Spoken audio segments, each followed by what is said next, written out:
Bismillahirrahmanirrahim. Alhamdulillahirabbil alamin. Wa bihi nasta'inu ala umuri dunya waddin. Wassalatu wassalamu ala sayyidil mursalin sayyidina wa maulana Muhammadin wa ala alihi wa ashabihi wa tabi'in wa tabi'it tabi'in wa man tabi'ahum bi ihsanin ila yaumiddin. Qala al-muallifu rahimahullah wa nafa'ana bihi wa bi ulumi fid dharain amin.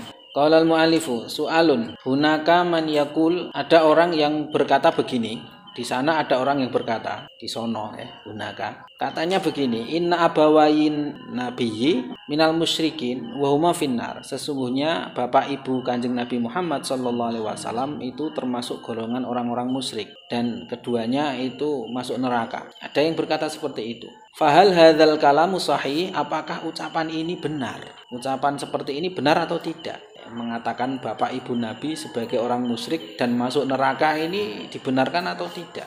Jawabannya begini. Sabaqa an bayyana, telah saya jelaskan, anna mahabbatan nabiyyi min afdhalil qurbat, bahwasanya mencintai Kanjeng Nabi Muhammad sallallahu alaihi wasallam itu termasuk amal mendekatkan diri kepada Allah yang paling utama. Di antara amal-amal mendekatkan diri kepada Allah atau yang disebut dengan qurbah, ini yang paling utama adalah berupa mahabbatun Nabi atau mencintai Kanjeng Nabi. Wa takallamna an hadzal mahabbah, dan saya telah membicarakan, penulis kitab ini, saya telah membicarakan tentang mahabbah ini atau tentang tema mencintai Kanjeng Nabi. Wa yakfina li ma'rifati makanatiha haditsun Nabi sallallahu alaihi wasallam, dan cukup bagi kita semuanya untuk mengetahui pentingnya atau posisi pentingnya mahabbah ini, yakni hadis Nabi Muhammad sallallahu alaihi wasallam alladzi yaqulu fihi, yang mana dalam hadis itu Nabi berkata atau bersabda, walladzi nafsi biyadihi la yu'minu ahadukum hatta akuna ahabba ilaihi, demi zat yang jiwaku berada di tangannya, berada di kekuasaannya, tidaklah beriman seorang dari kalian, maknanya tidak sempurna iman seorang dari kalian, hatta aku nahabba ilaihi, hingga aku lebih ia cintai, min walidihi, daripada orang tuanya, wa waladihi, dan daripada anaknya, wa nasi ajmain, dan daripada manusia semuanya. Belum sempurna iman seorang dari kalian sebelum aku lebih ia cintai, melebihi kecintaannya kepada orang tuanya, kepada anaknya, dan seluruh manusia. Kalau masih mencintai orang lain daripada lebih tinggi kecintaannya daripada mencintai Kanjeng Nabi, maka disebut la yu'minu, belum sempurna keimanannya. Di keimanan yang sempurna ini ditandai atau dibuktikan dengan mencintai Nabi melebihi kecintaan kepada siapapun. Hadis riwayat Imam Ahmad, Imam Bukhari. Wala syakka annal hubba yatanafa ma'arabatil idza liman yuhibbu, dan tidak diragukan lagi bahwasanya mencintai itu berlawanan, bertentangan dengan senangnya membuat sakit. Idza itu menyakiti orang yang dicintai. Artinya begini, tidak mungkin orang yang mencintai sekaligus senang menyakiti. Wong cinta kok menyakiti. Gak mungkin. Wala syakka, tidak diragukan bahwasanya yang namanya cinta dengan idza, hub dengan idza ini berlawanan. Kalau orang mencintai maka gak akan menyakiti. Lah wala syakka kadzalika annal hadis, sebagaimana hal itu tidak diragukan juga bahwasanya annal hadis bisu'in an abawaihi yu'dhin nabi, bahwasanya berbicara buruk tentang kedua bapak ibu Nabi itu berarti menyakiti Kanjeng Nabi. Jenengan kita saja ini, ada orang berbicara buruk tentang orang tua kita sakit apa tidak? Sakit ya? Nah, seperti itu. Kalau kita ngaku cinta kepada Nabi, bagaimana mungkin kita sekaligus menyakiti hati Nabi? Dengan cara apa? Dengan cara membicarakan jelek kedua orang tuanya. Loh, pasti itu menyakiti Kanjeng Nabi. Itu manusiawi sekali.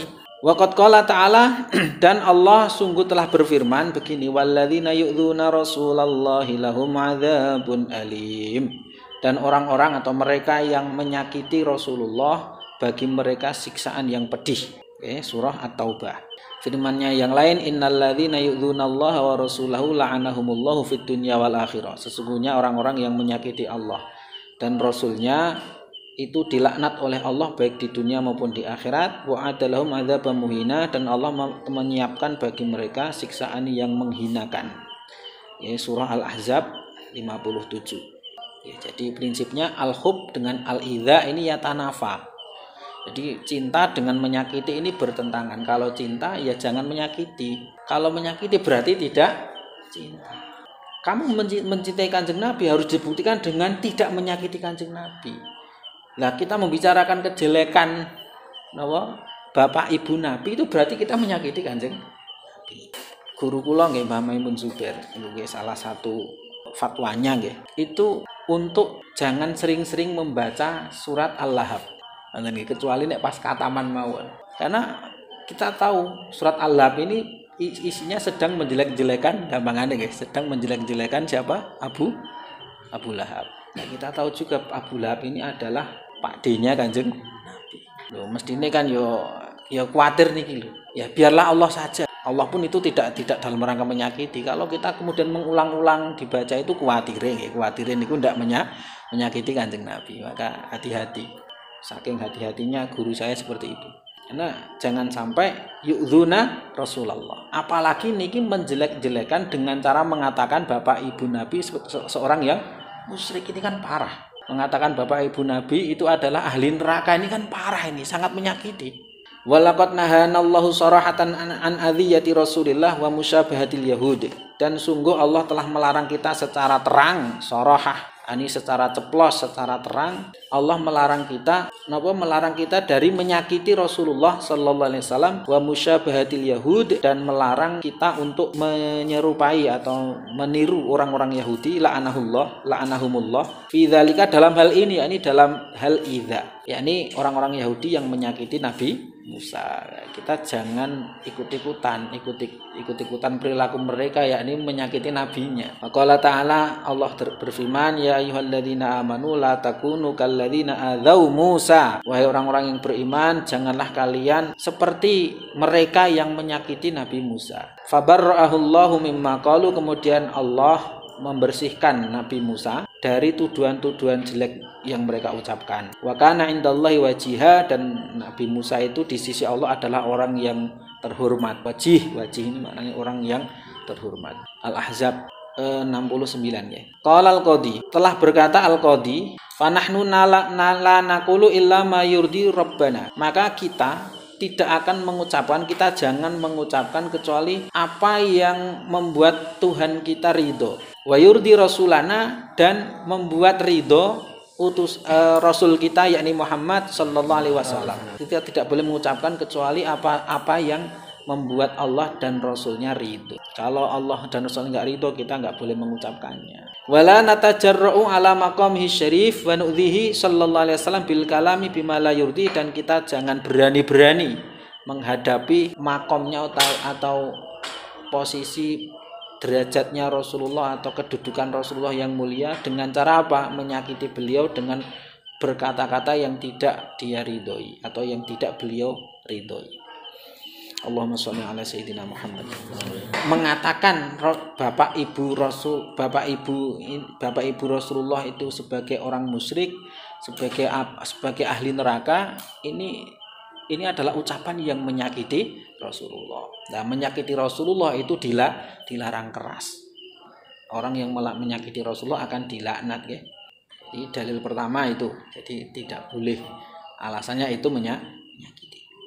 Wa'lam anna aba an-nabi. Kemudian nih, selanjutnya ketahuilah bahwasanya para leluhur Kanjeng Nabi, bapak ibu Nabi, anak aba an-nabi wa ajdadau, dan para para datuk Nabi, in sabata wuqu'u ba'dhim fima yadhharu annahu syirkun, kalaupun dipastikan sebagian mereka itu berbuat yang secara zahir itu perbuatan yang musyrik, perbuatan syirik atau perbuatan menyekutukan Allah, maka fa innahum ghairu musyrikin, tetap saja mereka tidak boleh dihukumi sebagai orang musyrik. Kalaupun terbukti ada sebagian leluhur Nabi itu bertindak yang secara zahir, secara lahiriah, secara visualnya itu bentuk kemusyrikan, tetap saja mereka tidak boleh disebut dengan musyrik.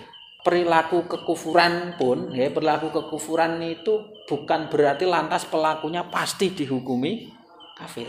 Lah saiki misalnya zahirin itu kufur, zahirnya saja. Tapi batinnya itu tidak. Misalnya di Quran itu kan dicontohkan iku nggih. Illa man ukriha wa qalbuhu mutmainnun bil iman walakin man syaraha bil kufri sadrun fa alaihim ghadabun minallah wa lahum adzabun azim. Di sana itu ayat ini membicarakan tentang orang yang dipaksa berbuat kemusyrikan. Ini ketika mereka itu dipaksa, kemudian mereka melakukan kekufuran itu enggak apa-apa selama napa wa qalbuhum mutmainnun bil iman. Hati mereka niku masih tetap pada keimanan yang mantap. Zahirnya saja dipaksa, misalnya jenengan dipaksa diacungi celurit karo wong. Kowe kudu berbuat musyrik, kamu harus menyembah batu ini misalnya. Kamu harus bersujud kepada batu ini, diacungi pedang. Boleh tidak? Boleh. Terus sujud karo watu gede niku boleh. Tapi yang penting hatinya tidak ikut sujud, wong dipaksa. Padahal kan zahirnya sujud kepada apa niki? Kepada batu. Zahirnya berarti kan kufur.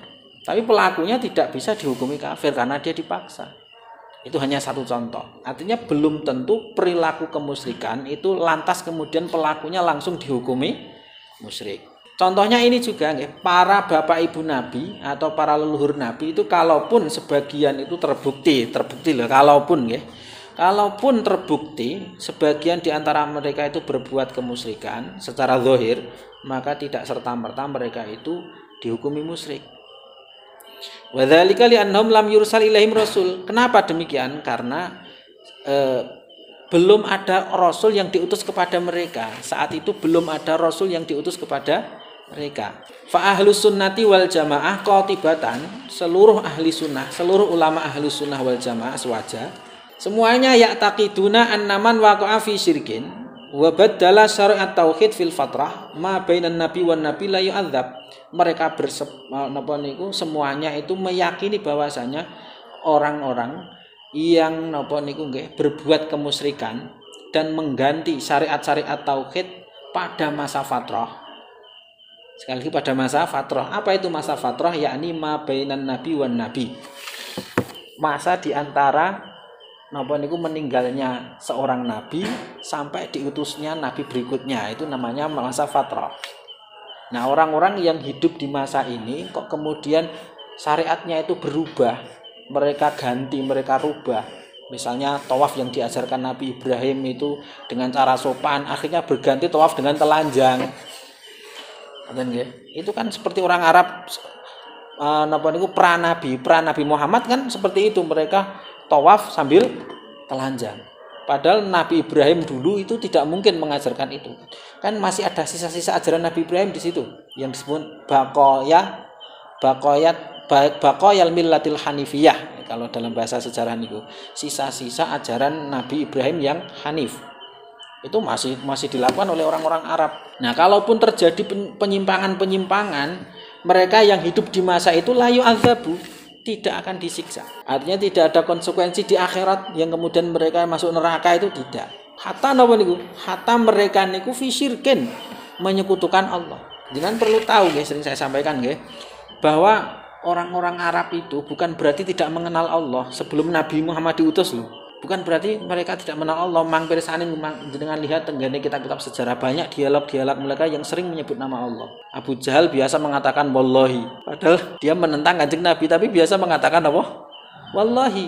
Al-Quran juga menyebutkan bahwa ketika orang-orang penyembah berhala itu ditanya kenapa kalian menyembah berhala, mereka menjawab ma na'buduhum illa liyuqarribuna ilallahi zulfa. Kami tidak menyembah mereka berhala-berhala itu kecuali berhala-berhala itu agar mendekatkan kami kepada Allah sedekat-dekatnya. Jadi mereka menyembah berhala ini banyak yang tujuannya itu ben luwih cerak karo Gusti Allah loh. Artinya mereka mengenal Gusti Allah, tapi syariatnya kan keliru niki. Ada tabdilus syara'i di sini. Sehingga ada bentuk penyekutuan-penyekutuan. Dulu Ka'bah niku steril dari berhala-berhala. Yang pertama membuat berhala itu namanya siapa saya lupa itu. Dibawa dari Syam karena melihat di sana kok banyak orang menyembah, lalu dibawa ke situ. Nah, orang-orang yang hidup di masa itu, yang di masa fatrah atau masa kekosongan Nabi atau masa vakum lah ya. Masa vakum itu mereka tidak diazab.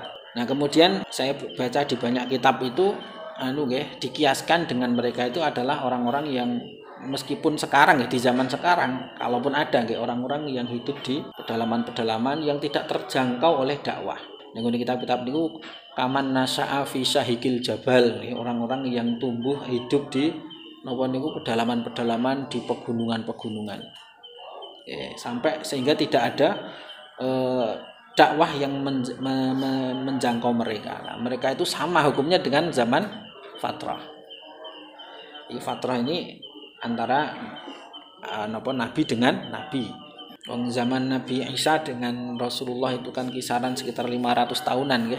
Wal adillatu ala dzalika katsiratun. Kemudian dalil-dalil tentang hal ini yakni bahwasanya orang-orang yang hidup di masa fatrah kalaupun mereka mengalami penyimpangan-penyimpangan, kemusyrikan-kemusyrikan, mereka tidak akan diazab lah. Dalilnya tentang hal ini itu ada banyak sekali. Minha diantaranya qauluhu ta'ala firman Allah wa ma kunna mu'adzibina hatta nab'atsa rasula. Makuna mu'adzibin ya, bukan mu'adzabin. Mu'adzibin, dan sungguh aku tidak akan mengazab, memberikan azab hingga aku mengutus seorang rasul. Jadi nek ora ana rasul berarti ora ana azab. Belum ada rasul, belum diutus rasul berarti tidak akan ada azab. Jadi orang-orang yang hidup di masa fatrah enggak ada rasul di situ. Sehingga mereka tersesat, enggak ada yang menuntun. Nah, maka Allah tidak akan mengazab mereka. Wa qauluhu subhanahu wa ta'ala, kemudian firman Allah juga, dzalika allam yakur rabbuka muhlikal qura bidzulmi wa ahluha ghafilun. Hal itu dikarenakan bahwasanya Tuhanmu sekali-kali pun tidak akan membinasakan negeri-negeri itu secara zalim atau secara aniaya, sementara penduduknya adalah orang-orang yang lengah. Lengah itu karena mereka enggak ngerti, enggak sadar bahwa mereka itu berbuat yang salah. Ini lengah gitu, ghafilun itu makanya enggak sadar bahwa yang dilakukan mereka adalah keliru. Mergane kok ora sadar, mereka belum ngerti. Kenapa kok belum ngerti? Enggak ada yang nuntun. Kenapa kok enggak ada yang nuntun? Allah belum mengutus. Nah, sehingga tidak akan ada ihlak di situ. Nah, Allah itu akan mengihlak atau membinasakan itu setelah Allah mengutus orang rasul, kemudian mereka ngeyel lah itu. Niku sunnatullahnya dengan pirsani sejarah para nabi-nabi zaman dulu. Jadi enggak tiba-tiba Allah kemudian membinasakan satu negeri. Pasti mergo ngeyel sih. Mang pirsani ini kaumnya Nabi Nuh, kaumnya Nabi Soleh, kaum Samud dan seterusnya niku nggih. Nabi Soleh niku nggih kaum Samud. Wa ila Samud akhahum Shalihan. Wa ila Adin akhahum Huda. Wa qaulu ta'ala, dan juga firman Allah Ta'ala, wa ma ahlakna min qaryatin illa laha mungdirun, dan aku tidak akan membinasakan satu negeri kecuali di sana atau negeri itu sudah ada orang-orang atau para rasul yang memberi peringatan, mungdirun. Wa qaulu azza wajal, dan firman Allah azza wajal, rusulam mubasyirina, sebagai para utusan yang memberi kabar gembira. Rusulam mubasyirina wa mungdirin, dan memberi peringatan. Li alla yakuna linnasi 'alallahi hujjatun ba'dar rusul. Agar orang-orang itu tidak memiliki alasan hujjah terhadap Allah setelah diutusnya para rasul-rasul itu. Mereka tidak bisa berargumentasi lagi, maksudnya ngoten, ketika disalahkan, kenapa kamu kok menentang aku, kenapa kamu kok tidak menyembahku. Ketika belum ada rasul kan mereka bisa menjawab, punya argumen. Jawabannya lah, kami enggak ngerti kok. Salah sendiri engkau enggak ngutus, misalnya kan ngoten. Nah, tapi sudah enggak bisa, alla yakuna linnasi 'alallahi hujjatun, mereka sudah tidak bisa berhujjah lagi. Kenapa? Karena ba'dar rusul, setelah diutusnya para rasul wis ra duwe, tidak punya argumen lagi. Fala taqumul hujjatu 'alal khalqi illa bi irsalir rusul, maka hujjah ini tidak akan berlaku atas para makhluk kecuali dengan diutusnya para rasul. Wa bi ghairi irsalir rusul fal basaru ghairu mahjujin, tanpa diutusnya para rasul maka umat manusia itu tidak akan dihujat, tidak akan dihisab, nggih, bi rahmatillahi wa fadlihi, dengan rahmat Allah dan anugerahnya. Itu bentuk rahmat Allah dan bentuk fadlnya Allah, kemurahan Allah. Allah tidak akan memberikan tidak akan menghisab, tidak akan menghukum orang-orang kecuali setelah mengutus rasul. Nek urung ana rasule ya wis ra apa-apa kowe swarga. Meskipun perilakunya menyimpang. Hadhil ayatu tadullu ala ma ya'taqidu ahlul haq, ahlus sunnah wal jamaah. Ayat-ayat ini menunjukkan apa yang diyakini oleh ahlinya kebenaran. Siapa itu ahli kebenaran? Ahlus sunnah wal jamaah. Yakni annallah birahmatihi wa fadlihi la yu'adzibu ahadan. Yakni bahwasanya Allah dengan rahmatnya dan kemurahannya tidak akan mengazab, tidak akan menyiksa seorang pun hatta yursila ilaihi nadhiran, hingga Allah mengutus seorang utusan yang memberi peringatan. Tanpa itu Allah tidak akan memberikan azab. Waqad yaqulu qailun, terkadang ada orang, bisa jadi ada orang yang berkata begini, la'alla abawayin nabi ursila ilaihi nadhirun. Bisa jadi, boleh jadi bapak ibu nabi itu Allah sudah mengutus utusan kepada mereka. Bisa jadi sudah ada rasul yang diutus kepada mereka. Wa asraka ba'da bulughil hujjah, tapi mereka tetap musyrik, tetap menyekutukan setelah sampainya hujjah itu, argumen itu, yakni risalahnya rasul itu. Nah, ucapan ini fahadza la yus'ifuhu naqlun. Nah, ucapan seperti ini tidak didukung oleh dalil naql.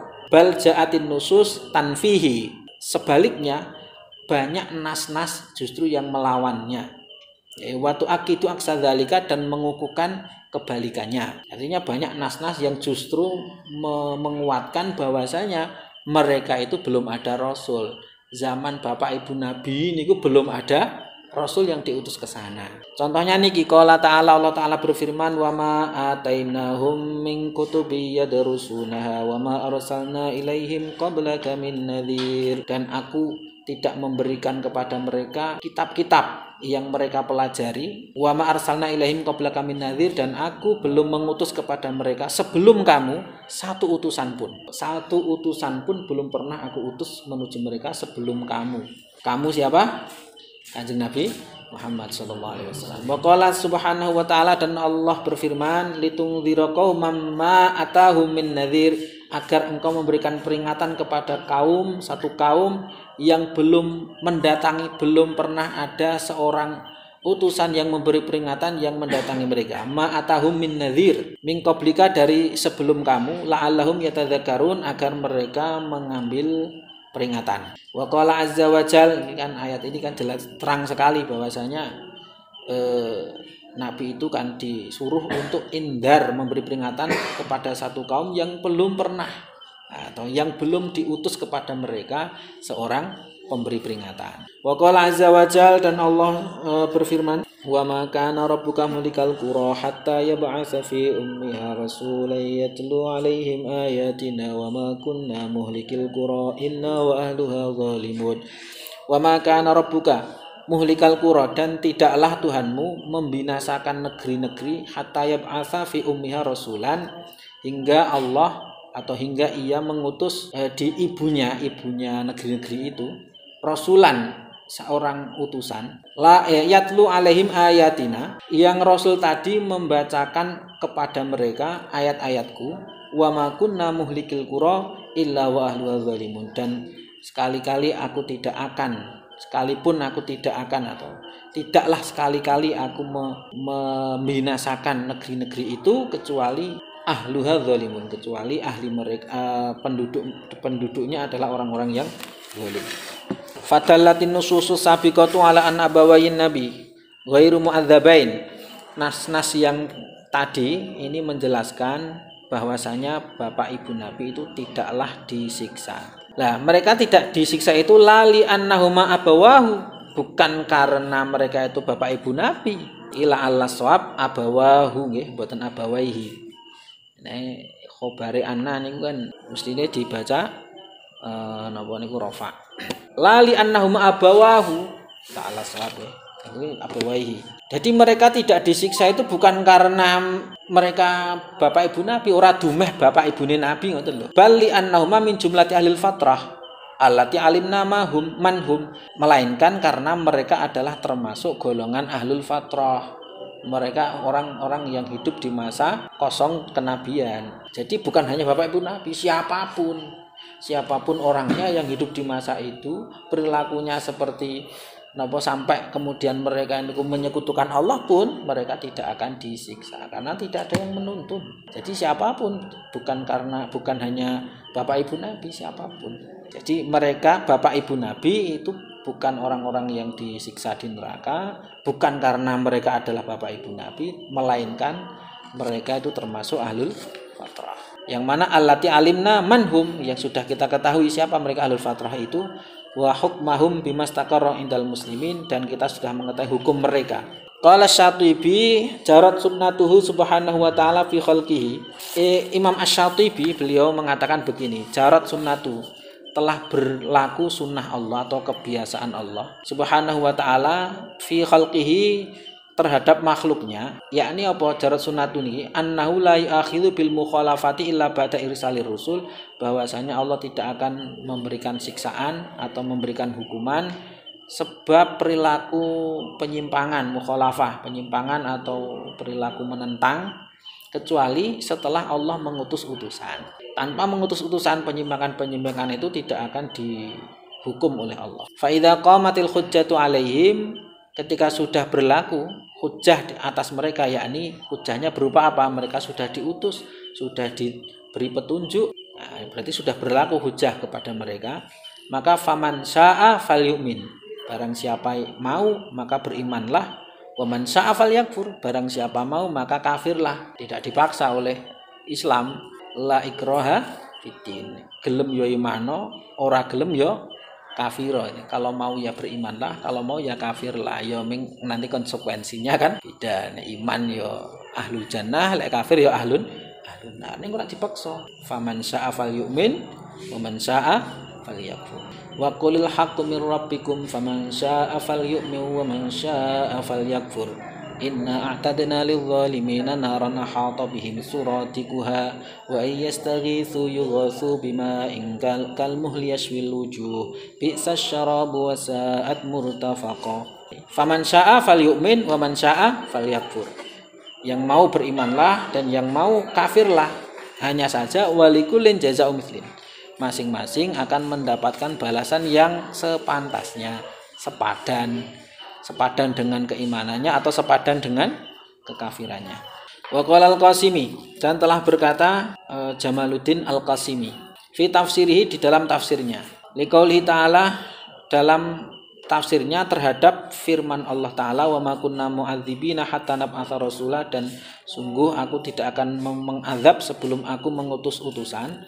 Manasuhu, kata beliau begini, wa ma sahha wa mastaqama minna, tafsirannya seperti ini loh. Wa ma sahha, dan tidaklah benar, tidaklah sahih. Wa mastaqama minna, dan tidaklah lurus dariku. Balistahala fi sunnatina, bahkan mustahil dalam sunnahku atau dalam kebiasaanku. Aku ini maksudnya Allah. Mabniyati alal hikamil balighah, yang mana sunnahku atau kebiasaan itu didasarkan pada hikmah-hikmah yang mengena atau hikmah-hikmah yang tepat. Apa yang tidak sah, yang tidak mungkin, an nu'adziba qauman hatta nab'atsa ilaihim rasulan, tidak mungkin aku mengazab satu kaum sebelum aku mengutus kepada mereka seorang rasul, yahdi milal haq, yang tugasnya atau rasul tadi yang menunjukkan mereka kepada jalan yang benar, wa yarda'uhum anid dhalal, dan mencegah atau menghalangi mereka, menghentikan mereka dari kesesatan, liqamatil hujjati, untuk mendirikan atau menegakkan hujjah, waqat anil udhri, dan untuk memutus atau menolak atau memotong alasan-alasan untuk tidak beriman. Sudah nggak bisa beralasan lagi, maksudnya dengan adanya Rasul sudah nggak ada alasan lagi untuk tidak beriman. Qala Ibnu Taimiyah, innal kitab wa sunnah qad dalla, ini gila Allah ya.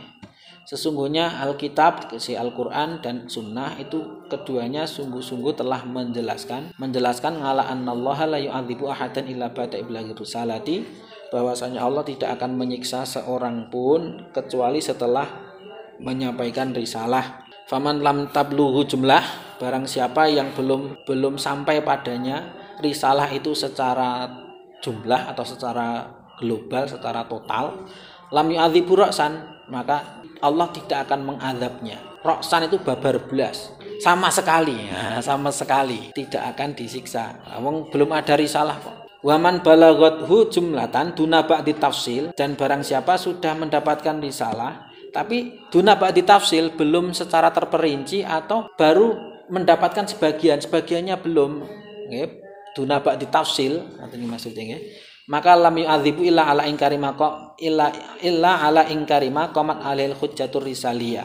Maka Allah tidak akan menyiksanya atau memberikan azab kecuali atas perilaku mengingkari apa yang sudah ada hujjahnya. Misalnya begini, aturan Rasul ini yang dia ketahui itu baru sebagian. Yang sebagian ini ia langgar lah, inilah yang akan ada konsekuensi hukumnya. Yang lain yang belum tahu nggak apa-apa. Salah satu contoh niku nikah mut'ah misalnya. Nikah mut'ah atau nikah yang dibatasi waktu, nikah al-mu'aqqad. Ini kan sempat hukumnya berubah-berubah. Sempat diizinkan, dilarang, diizinkan lagi, dilarang lagi sampai kemudian dilarang selamanya. Ini ada sebagian ulama yang menjelaskan bahwa kalau nggak salah ini di kitab Fiqhus Sunnah ini itu Ibnu Abbas itu pendapatnya sampai akhir hayatnya itu beliau masih berpendapat nikah mut'ah ini diperbolehkan. Kenapa demikian? Rupa-rupanya kabar tentang pelarangan yang sifatnya kekal, artinya dilarang selamanya ini belum sampai pada diri beliau. Jadi pada masa Nabi, pada masa sahabat saja niku ngoten niku maksudnya ada sebagian niku aturan itu sudah sampai kepada sahabat, sebagian belum. Nanti yang ada konsekuensi hukumnya itu adalah mengingkari sesuatu yang sudah sampai. Kalau belum sampai nggak apa-apa, wong belum sampai. Amma ma yadullu ala najati abawaihi. Adapun dalil yang menunjukkan akan keselamatan bapak ibu Nabi bi khususihima secara khusus. Kalau tadi kan secara umum nggih, bapak ibu Nabi termasuk ahlul fatrah. Ahlul fatrah secara umum ini mereka nanti di akhirat selamat, tidak akan masuk neraka, mereka masuk surga. Ada juga dalil yang khusus membicarakan tentang bapak ibu Nabi. Adapun dalil yang menunjukkan keselamatan bapak ibu Nabi secara khusus, bukan sebagai ahlul fatrah, maksudnya secara khusus. Dunat dalilil am al khas bi ahlil fatrah, bukan dalil umum yang hanya diberlakukan kepada ahlil fatrah. Fahuwa qaulu ta'ala, yaitu firman Allah Ta'ala, wa taqallubaka fis sajidin, dan perpindahanmu di tengah-tengah atau di antara orang-orang yang ahli bersujud. Ono ayat yang tadi wa taqallubaka fis sajidin, dan perpindahanmu Muhammad di antara orang-orang yang ahli bersujud. Apa tafsiran ayat ini? Fa'an ibni Abbasin, diriwayatkan dari Abdullah bin Abbas radhiyallahu anhu. Fi qaulihi ta'ala wa taqallubaka fis sajidin, qala, kata beliau begini, ai fi aslabil aba, artinya Rasulullah berpindah-pindah di dalam tulang iganya para leluhur bapak-bapak Adam, mulai dari Adam, wa Nuh dan Nabi Nuh, wa Ibrahim dan Nabi Ibrahim, hatta akhrajahu nabiyan, sampai Allah melahirkannya sebagai seorang nabi. Nah, yang dilewati oleh Nabi Muhammad niki adalah orang-orang yang ahli sujud kabeh. Paham nggih ya? Jadi ruh Nabi Muhammad atau biasa disebut dengan Nur Muhammad ini kan berpindah niku nggih.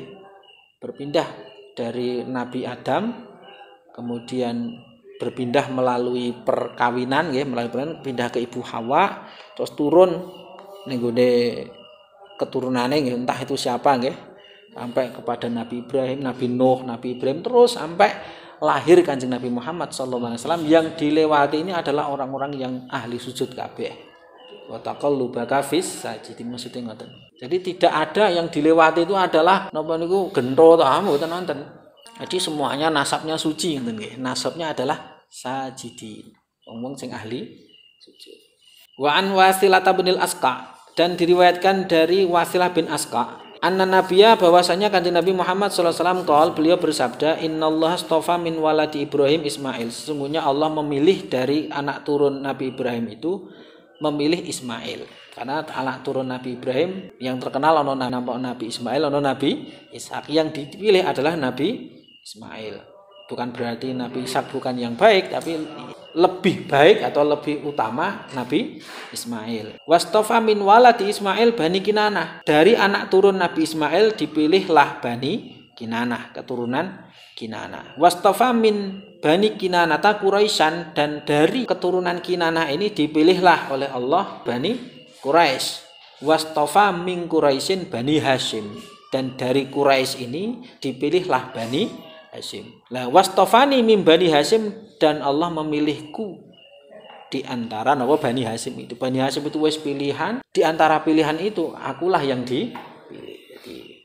Jadi Rasulullah itu wis pilihan dari pilihan, best of the best. Wa namihi Al-Abbas radhiyallahu anhu anna nabiyya qal, dan diriwayatkan dari pamannya Nabi ini Al-Abbas radhiyallahu anhu anna nabiyya bahwasanya kanjeng Nabi Muhammad sallallahu alaihi wasallam qal bersabda, innallaha khalaqal khalqa faja'alani min khairihim, sesungguhnya Allah menciptakan makhluk dan lalu menjadikanku dari yang terbaik, yakni min khairi qarnihim, dari yang generasi yang terbaik. Tsumma takhayyaral qabaila, kemudian Allah memilih kabilah-kabilah atau suku-suku. Faja'alani min khairi qabilatin, dan Allah menjadikanku di tengah atau di antara yang kabilah yang terbaik.